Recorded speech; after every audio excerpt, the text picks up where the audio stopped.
நம்ம நிர்மலா சீதாராமன் இருக்காங்களே, அவங்க பொது வெளியில பேசுறாங்க. ஆனா அவங்க பேசும்போது எப்பயுமே பொதுமக்களோட பிரச்சனைகளை பத்தி பேசுனது கிடையாது, அதை பெருசா கண்டுகிட்டது கிடையாது. உதாரணமா பாத்தீங்க அப்படின்னா மணிப்பூர் கலவரம். இப்ப ரீசெண்டா எடுத்துக்கிட்டீங்க அப்படின்னா பாண்டிச்சேரி சிறுமி பாலியல் வன்கொடுமை. ஆனா 1000 பேருக்கு முன்னாடி 2 இளம் பெண்கள் நிர்வாணப்படுத்துறதுங்கிறது யாராலையும் நினைச்சு பார்க்க முடியாத ஒரு விஷயம். இத பாரதிய ஜனதா ஆளுங்கட்சியா இருக்கக்கூடிய மணிப்பூர்ல அவங்களால நடத்த முடியும். அதை பத்தி எதுவும் பேசல. ஆனா அதே நேரத்தில் என்ன பண்ணாரு மோடி, தன்னுடைய கட்சி ஆட்சி அதிகாரத்தில் இருக்கக்கூடிய மாநிலங்கள்லையோ எங்கேயோ என்ன அநியாயம் நடந்தாலும் அதை பற்றி பேசுறது கிடையாது. ஆனால் பிற மாநிலங்கள், குறிப்பாக பாரதிய ஜனதா கட்சிக்கு எதிராக இருக்கக்கூடிய எந்த ஒரு மாநிலத்தில் ஒரு சின்ன குண்டூசி விழுந்தா கூட. ஹாய் ஃப்ரெண்ட்ஸ், வணக்கம். இது நம்ம ஷோ ஒரு கேள்வி ஒரு பதில். இந்த ஷோல நம்ம கூட மக்கள் அதிகாரத்தின் மாநில துணை செயலாளர் மூர்த்தி இருக்கிறார். வீடியோக்குள்ள போறதுக்கு முன்னாடி இப்பதான் நீங்க ஃபர்ஸ்ட் டைம் நம்ம சேனலை பாக்குறீங்க அப்படின்னா சேனலை சப்ஸ்கிரைப் பண்ணிட்டு பாருங்க. தொடர்ந்து வீடியோ ஃபுல்லா பாருங்க. வாங்க வீடியோக்குள்ள போலாம்.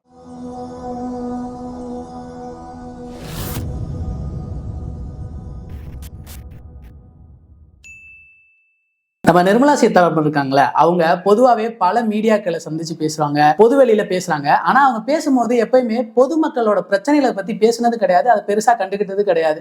உதாரணமா பாத்தீங்க அப்படின்னா மணிப்பூர் கலவரம். அது எவ்வளவு பெரிய பிரச்சனை நடந்துச்சு, எவ்வளவு மக்கள் செத்தாங்க. ஆனா அதை பத்தி ஒரு வார்த்தை கூட இவங்க வாய் திறக்கவே இல்லை, பேசவும் இல்லை. இப்ப ரீசெண்டா எடுத்துக்கிட்டீங்க அப்படின்னா பாண்டிச்சேரி சிறுமி பாலியல் வன்கொடுமை, அதை பத்தியும் ஒரு வார்த்தை கூட பேசல. ஆனா தூத்துக்குடிக்கு நிவாரண நிதி கேட்டா மட்டும் நீங்க என்ன எங்கள்கிட்ட பிச்சை எடுக்கிறீங்களா அப்படின்னு சொல்லிட்டு நக்கலா ஆணவமா பேசுறாங்க. இதை பத்தி நீங்க என்ன நினைக்கிறீங்க? மணிப்பூர்ல பல மாதங்களா கலவரம் நடக்குது.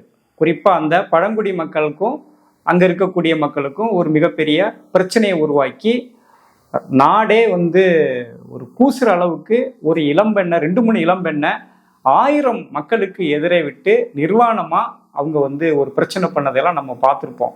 அதாவது ரகசியமான முறையில் ஒரு பெண்களை பாலியல் வல்லுறவுக்கு உள்ளாக்குறது, பலாத்காரம் பண்ணுறதுங்கிறது அங்கங்கே ஒன்று நடக்குது. ஆனால் 1000 பேருக்கு முன்னாடி 2 இளம் பெண்கள் நிர்வாணப்படுத்துறதுங்கிறது யாராலையும் நினைச்சு பார்க்க முடியாத ஒரு விஷயம். இதை பாரதிய ஜனதா ஆளுங்கட்சியாக இருக்கக்கூடிய மணிப்பூரில் அவங்களால நடத்த முடிஞ்சது. அதை பற்றி எதுவும் பேசலை. ஆனால் அதே நேரத்தில் என்ன பண்ணார் மோடி, கர்நாடகாவில் ரோட் ஷோ போனார். இதை பற்றி நிம்மி பேசலை. ஆனால் பெண்களுக்கு இழைக்கப்பட்ட கொடூரம் அது. சரி, அதை அப்படி விட்டுருங்க. இந்த பக்கம் வந்தீங்கன்னா நம்ம பக்கத்தில் இருக்கிற பாண்டிச்சேரியில் ஒரு சிறுமி மிகப்பெரிய ஒரு பாலியல் வல்லுறவுக்கு உள்ளாக்கப்பட்டு அந்த குழந்தை பயன்படுத்தின விளையாட்டு பொருள்கள், பொம்மைகள், ஸ்கூல் பேக்கோட புதைக்கப்பட்டிருக்காங்க. யார் அந்த கொடுமையை பண்றான்னு சொன்னா ஒரு சிறுவர் தான் பண்றாரு, ஒரு இளைஞர் தான் பண்றாரு. அவரு பெரும்பாலும் போதையிலேயே இருக்கிறாரு. அவர் என்ன செஞ்சோம் அப்படின்னு கூட தெரியாத அளவுக்கு ஒரு கஞ்சா போதையாளராக இருக்கிற விஷயத்த பிற்காலத்தில் அவங்க விசாரணையில கண்டுபிடிக்கிறாங்க.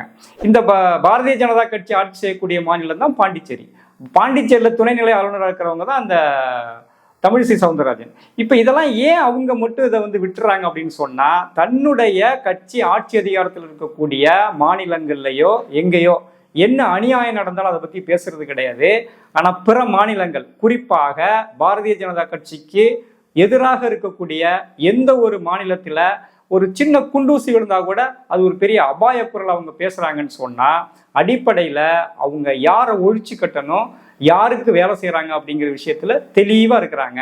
அதனாலதான் அவங்க தென் மாவட்டங்கள் நடக்கக்கூடிய வெள்ள நிவாரணங்களுக்கு குறிப்பா தமிழ்நாடு அரசு அந்த வெள்ள நிவாரணத்துக்கு போதுமான நிதியை மத்திய அரசு ஒதுக்கணும் அப்படின்னு கேட்ட பொழுது தர முடியாது, அப்படி நீங்க பிச்சை எடுக்கிற நீங்க தான் அப்படின்னு பேசின பொழுது அதை கண்டிச்சு தமிழ்நாட்டு விளையாட்டுத்துறை அமைச்சர் உதயநிதி ஸ்டாலின் உங்க அப்பா விட்டு சொத்தையா கேட்கிறேன், நீங்க கொடுங்க, இது எங்களுடைய உரிமை அப்படின்னு சொன்னாரு.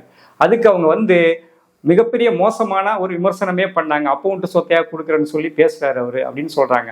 உண்மையிலேயே தமிழ்நாட்டுக்கு தர வேண்டியது கணக்கு வழக்கு இல்லாத மொத்த சொத்து இந்திய அரசுக்கு, ஒன்றிய அரசுக்கு போகுது. எப்படின்னு சொன்னா, இருக்கக்கூடிய ஒட்டுமொத்த இந்திய மாநிலங்கள்ல ஜிஎஸ்டி கட்டுறது தமிழ்நாடு தான் அதிகம். அந்த ஜிஎஸ்டியில ரிட்டர்ன் பேக் அமௌண்ட் அப்படிங்கிறத இன்னைக்கு வரைக்கும் அவங்க நேர்மையா தரவே கிடையாது. நீங்க அதனாலதான் அவர் சொல்றாரு, ஒப்புண்டு சொத்தையா கேட்டேன், எங்களுக்கு தர வேண்டிய பணத்தை நீ கொடுத்தா போதும் அப்படின்னு அப்ப கேட்டாங்க. இதெல்லாம் பார்க்கற பொழுது என்ன தெரியுதுன்னு சொன்னா, தமிழ்நாடை எப்படியாவது அவங்க தரமட்டம் பண்ணணும், ஒழிச்சு கட்டணும், இயல்புலே நடக்கக்கூடிய அழிவுகளை இன்னும் பெரிதுபடுத்தணும், அதன் மூலமா மரணங்களை அதிகரிக்கணும். இந்திய அளவுல தமிழ்நாடு மாதிரியான மாநிலங்கள் வரைபடத்திலே இல்லாம கூட போகலாம் அப்படிங்கிறது அவங்க விரும்புறாங்க அப்படிங்கிற விஷயத்தை நாம தெரிஞ்சுக்கணும்.